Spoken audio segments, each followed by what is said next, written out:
Bom dia, alunos, boa tarde, boa noite. Hoje a aula será sobre a isomeria espacial, ou também chamada de estereoisomeria. Então, na semana passada, a gente viu a isomeria plana, né, de função, de cadeia, posição, de compensação e tautomeria.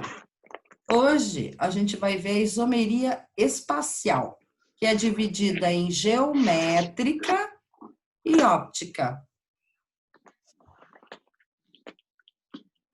Então, vamos lá. A isomeria espacial, ou estereoisomeria, tem alguém com o microfone ligado aí que está dando interferência. Beleza. Então, a isomeria espacial, ou estereoisomeria, ocorre quando dois compostos com a mesma fórmula molecular, mas que diferenciam pelo arranjo espacial de seus átomos.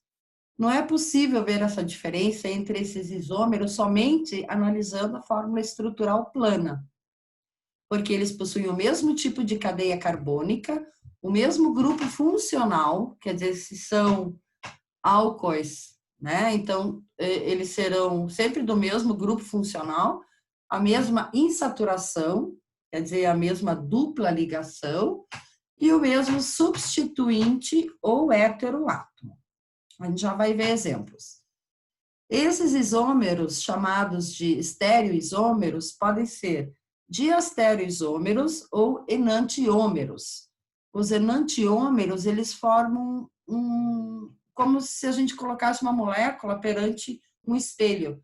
A gente vai ter o objeto e a imagem.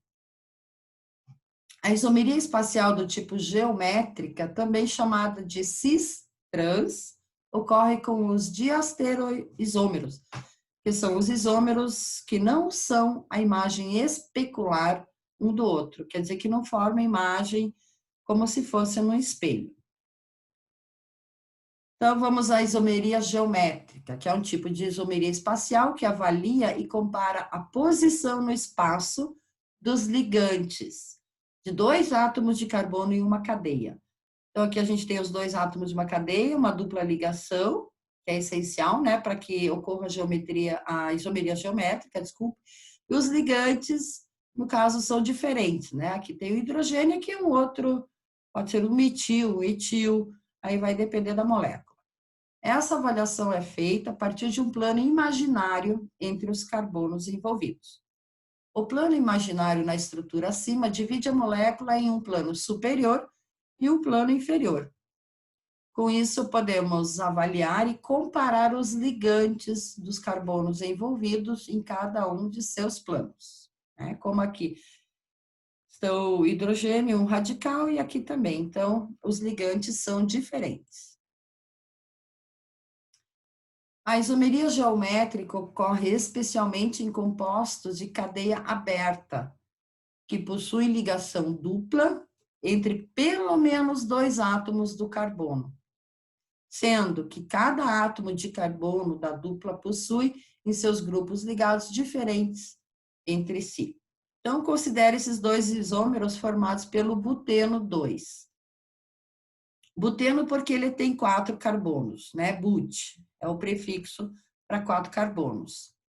EN porque tem a dupla ligação, no caso do carbono 2, né? Então, esses dois que têm o carbono no mesmo lado, se a gente traçar aqui um plano de simetria, né, a gente vai ter o CH3 de um lado e o hidrogênio do outro. E se os hidrogênios estão do mesmo lado, como é o caso aqui, esse é o isômero cis, o cis-buteno 2. E aqui eles estão em lados opostos, o hidrogênio de um lado, o hidrogênio do outro. Então, aí ele se chama trans-buteno 2, ou but2-eno. Então, o cis, os grupos ligantes iguais, ficam do mesmo lado do plano espacial. E os trans, os grupos ligantes iguais, ficam de lados opostos do plano espacial. A dupla ligação entre os átomos é rígida, né? Essa dupla ligação aqui, ó. Então, ela é rígida, ou seja, não é passível de sofrer rotação e de ser a mesma molécula, mas sim corresponde a compostos diferentes. E é por isso que a isomeria geométrica não ocorre em compostos de cadeia aberta que sejam saturados, ou seja, aquelas cadeias que não apresentam uma dupla ligação. Tá? Quando uma molécula é saturada, ela só tem ligações simples. Isso é, que possuam somente ligações simples entre os carbonos, tendo em vista que essas ligações podem sofrer rotação e serem, na verdade, somente um composto orgânico. Como é o caso dessa molécula aqui. Aqui a gente tem os carbonos, né? Aqui poderia ser um átomo de cloro, por exemplo, e em branco os átomos de hidrogênio. Quando tem apenas uma ligação simples, a molécula é passível de rotação. Tá? Se ela consegue girar ao redor do seu próprio eixo, ó, por exemplo, aqui ela girou e esse carbono, vamos supor, um cloro, por exemplo, ele veio para baixo, né? Tá aqui. Ou então, de diversas maneiras, né? Então, a molécula, na verdade, é a mesma. Então, ela não vai ser, esses 4 compostos aqui não são isômeros, tá? É um composto apenas. Então, em compostos que possuem ligações triplas entre os carbonos, a isomeria geométrica também não ocorre, porque tais átomos só podem realizar mais uma ligação, visto que já possuem 3. Então, eles sempre terão o mesmo ligante, né? Além disso, os 2 grupos ligantes de cada carbono da insaturação devem ser diferentes, pois conforme os exemplos abaixo, ou no próximo slide, a isomeria geométrica não ocorre. Como, por exemplo, aqui. Tá? Então, não vai haver isomeria geométrica, porque eles estão em planos diferentes, né? Então, se a gente analisar a molécula, isso aqui não é uma isomeria, não são isômeros geométricos. Os isômeros geométricos possuem diferentes propriedades químicas e físicas. Por exemplo, o ácido buteno-dioico possui 2 isômeros, o cis e o trans. O nome é but, por eles apresentarem 4 carbonos. Dioico, por apresentarem porque são 2 radicais carboxílicos aqui. Um aqui e outro aqui. Ou aqui, né? O COOH é o radical carboxílico. Então, aqui a gente tem o cis-buteno-dioico, o ácido maleico, e aqui o ácido trans-buteno-dioico, que é o ácido fumárico. Então, eles têm propriedades químicas e físicas diferentes. O ácido maleico é o isômero cis, porque os 2 grupos hidroxila, que é o OH, estão no mesmo plano. Em razão dessa conformação, esse ácido é capaz de sofrer desidratação intramolecular e é um composto tóxico. Esse aqui é bastante pedido em vestibulares, no Enem, então eu sempre sugiro fazer uma pontezinha, né, assim, entre o ácido maleico, ele faz mal, tá? Então ele é tóxico. Já o ácido fumárico, na verdade, o ácido fumárico, ele tá contido numa planta, né, que é chamada de fumária, que é uma planta medicinal. Então, vamos lá. Já o ácido fumárico possui os 2 grupos hidroxila OH em planos opostos, não sendo capaz de fazê-los interagir e, em razão do impedimento espacial, ele não sofre desidratação intramolecular. Além disso, o ácido fumárico não é tóxico, mas é natural ao corpo humano e é usado em tratamentos de pele, tais como tratamentos contra acne. Ele está presente na planta fumária, que é a Fumaria officinalis. que é uma planta medicinal. A isomeria geométrica, né, também chamada de cis-trans, ou Z e E, também ocorre em compostos de cadeia fechada. Cada pontinha aqui, cada extremo tem um átomo de carbono. Tá? Então, forma um ciclo. Desde que existam no ciclo 2 átomos de carbono com 2 grupos diferentes. Então, aqui a gente tem os 2 átomos de carbono, que tem o grupo hidrogênio, não é o grupo, é um átomo, né? E o CH3. Aqui também CH3 e o hidrogênio. O hidrogênio está do mesmo lado, portanto, a molécula é o isômero cis. 1,2-dimetilciclobutano. Dimetil, porque esse aqui é o radical metil, os dois, né? Então, são 2. E 2, porque a gente tem que dar números a esses carbonos que formam o ciclo. Já nesse caso aqui, os ligantes iguais estão em lados opostos, né? No caso, o hidrogênio e os radicais metil. Então, é o trans 1,2-dimetil ciclobutano. E aqui a planta fumária, uma flor maravilhosa. Então, vamos à geometria ótica, que é um tipo de isomeria espacial e está associado ao comportamento das substâncias quando estão submetidas a um feixe de luz polarizado, em que as ondas vibram em um só plano. Só mostrar para vocês aqui, isso aqui é um polarímetro que faz com que a luz, quando ela chega, qualquer tipo de luz, ela tem vários planos de vibração, né, por ser uma onda eletromagnética. Quando ela atravessa esse polarizador, ela vai sofrer essa vibração em apenas um plano. Então, a luz aqui foi polarizada. Então, a luz polarizada é obtida quando a luz natural, que é não polarizada, né, as ondas apresentam infinitos planos de vibração, atravessa um polarizador. O polarizador mais usado na prática é o prisma de Nicol, que é constituído por 2 cristais de calcita colados com bálsamo do Canadá. O bálsamo de Canadá é tipo uma cola, né, que é usado bastante em lâminas histológicas para que o tecido não sofra uma coagulação, não sofra uma degeneração. Então, é uma cola específica para esses fins. Podemos classificar as substâncias que são atravessadas pela luz polarizada em 2 categorias. As substâncias oticamente inativas são aquelas que não desviam o plano de vibração da luz polarizada. E as substâncias oticamente ativas são aquelas que desviam o plano de luz de vibração da luz polarizada. E o desvio pode ocorrer em 2 sentidos. O isômero, que desvia a luz para o lado direito, é denominado destrógeno, representado pela letra D.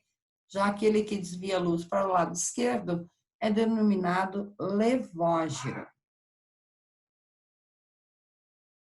Então, os isômeros óticos são aqueles que possuem a mesma fórmula molecular e a mesma fórmula estrutural plana.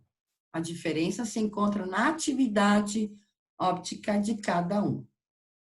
Então, existe uma condição necessária para que a substância apresente isomeria ótica. A substância precisa apresentar uma estrutura assimétrica.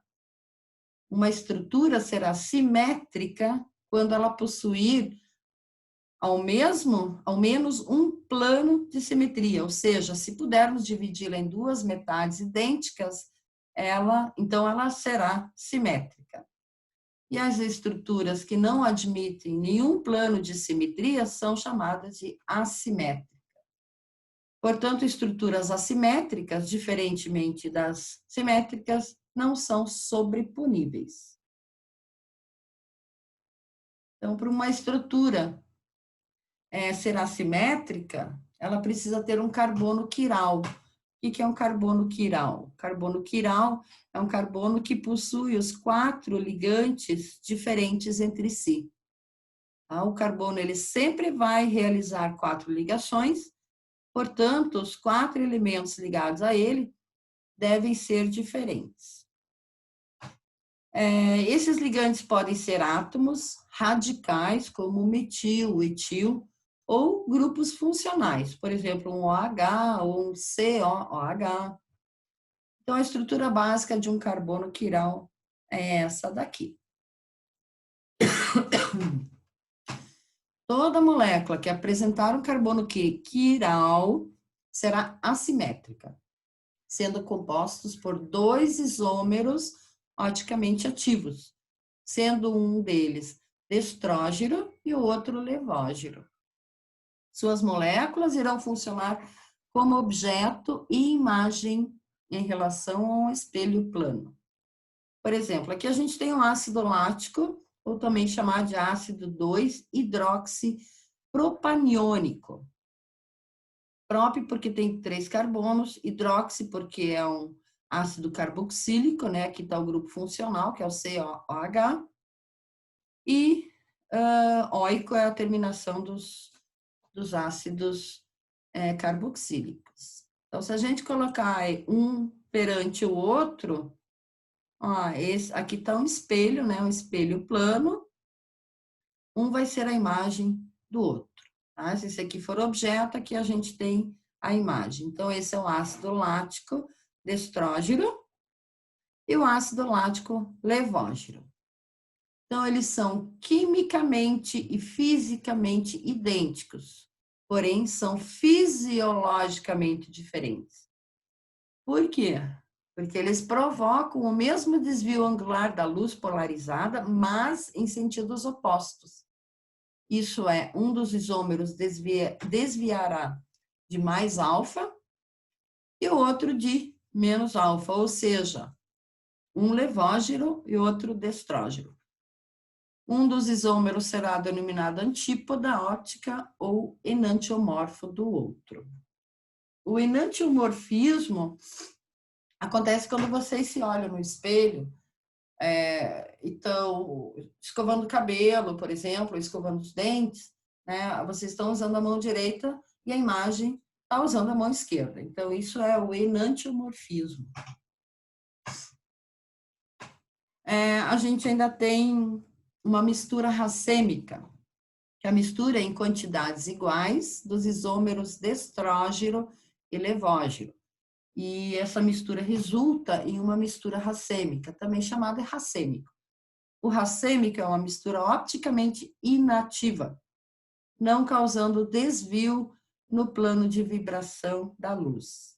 Isso ocorre porque o desvio gerado pelo levógeno é compensado ou anulado pelo desvio gerado pelo destrógeno.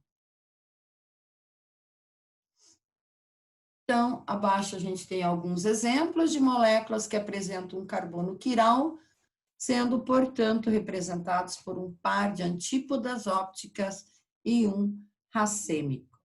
Então, aqui a gente tem o 2-butanol, 1-cloro, 2-amino, propano e 3-dimetil, aqui estão os radicais metil, se encontram no carbono 3, penteno 1. Então, esse é o racêmico. Agora, quantidade de carbonos quirais. Para moléculas que apresentam um único carbono quiral, temos 2 isômeros opticamente ativos e um só isômero opticamente inativo. Já para moléculas que possuem mais de um carbono assimétrico, que é o quiral, podemos determinar a quantidade de isômeros opticamente ativos e inativos, empregando as fórmulas propostas por Van 't Hoff e Lebel. Então, o número de isômeros opticamente ativos é igual a 2 elevado a N, onde N é o número de carbonos quirais na molécula. Então, o número de isômeros opticamente inativos vai ser pela fórmula, que é a mistura racêmica, né? 2 elevado a N sobre 2. Então, são duas fórmulas bem básicas, né? Por exemplo, aqui a gente tem dois carbonos quirais, né? Porque aqui tem o grupo OH, aqui um radical metil, hidrogênio, esse aqui é a mesma coisa. Tá? Hidrogênio, radical metil, aqui tem um cloro. Então, número de carbonos quirais, igual a 2. Número de isômeros opticamente ativos, 2 elevado a n, ou seja, 4 isômeros opticamente ativos. Então, essa molécula aqui vai formar 4 isômeros opticamente ativos e 2 isômeros opticamente inativos, tá? Que não vão desviar o plano de vibração da luz. A isomeria óptica em compostos cíclicos, aqueles que formam um ciclo. Então, moléculas cíclicas, apesar de não conterem carbonos quirais, também apresentam assimetria molecular, portanto, também sofrem isomeria óptica. Para calcular o número de isômeros possíveis, é necessário considerar a existência do carbono quiral. Para isso, precisamos considerar os ligantes fora do anel e considerar como ligantes as sequências no sentido horário e anti-horário do anel. Então, vamos ao exemplo. Então, aqui a gente tem uma molécula, carbono 1, carbono 2, carbono 3. Esse aqui é o carbono 1 porque é um álcool que é caracterizado pelo radical OH. Tá? Então, ele vai, como grupo funcional está nesse carbono, esse aqui vai ser o carbono 1. Como aqui a gente tem um radical metil, esse vai ser o carbono 2. Aí o 3 só tem hidrogênios. Então, ou melhor, apenas os carbonos 1 e 2 são quirais, uma vez que o carbono 3 apresenta dois ligantes iguais, que é o hidrogênio. Então, só temos o 1 e o 2. Então, para o carbono 1, os ligantes fora do anel são o hidrogênio e o OH. Tá? Então, se a gente seguir o percurso no sentido horário, a gente vai ter CH, CH3, CH2. Se a gente seguir no sentido anti-horário, CH2, CH e CH3. Agora, fazendo os cálculos, como temos dois carbonos quirais na molécula, 2 elevado a 2, né? Então, são 4 opticamente ativos. E o número de isômeros opticamente inativos, 2 elevado a 2 dá 4, dividido por 2 dá 2. Então, apenas 2 opticamente inativos. Encerramos, ou melhor, interrompemos o compartilhamento e encerramos a aula. Muito obrigada, alunos.